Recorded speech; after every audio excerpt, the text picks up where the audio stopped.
À seulement 19 ans, c'est déjà un prodige du chant lyrique. Auguste Truel, jeune Aveyronais de l'ESSAC, va intégrer à la rentrée le très réputé Conservatoire national supérieur de musique à Paris. En attendant, pendant l'été, il organise des récitals gratuits en Aveyron pour partager sa passion de l'art lyrique. Luc Tazelmati, Philippe O'Haraud.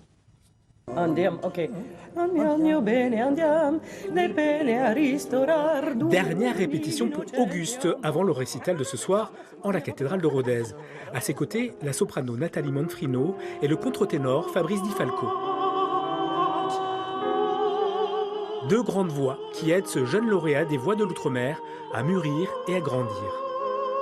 Auguste Truel est un diamant, mais aussi une pierre précieuse qu'il faut travailler parce qu'en fait, dans le chant, chaque jour, on doit aller dans l'excellence. Quand on est un jeune chanteur et qu'on a beaucoup de talent, alors il faut des masterclass avec les plus grands, ce que nous essayons de faire et lui offrir avec des grands chanteurs d'opéra, comme le grand baryton français Ludovic Tézier, ou le faire entrer dans des grands conservatoires afin qu'il puisse avoir des prix, des diplômes qui acceptent, adhèrent à son talent pour les professionnels.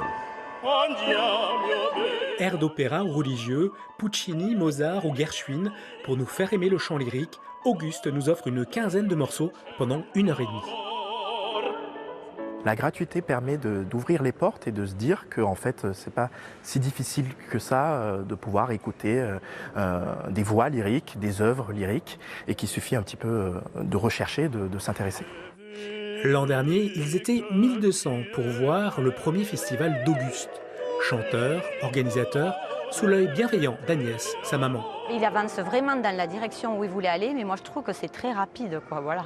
On n'a pas le temps de passer une étape, qu'on est déjà à la suivante. Là, il est resté au bout de 4 mois à Boulogne, il a eu le concours pour le Conservatoire de Paris directement.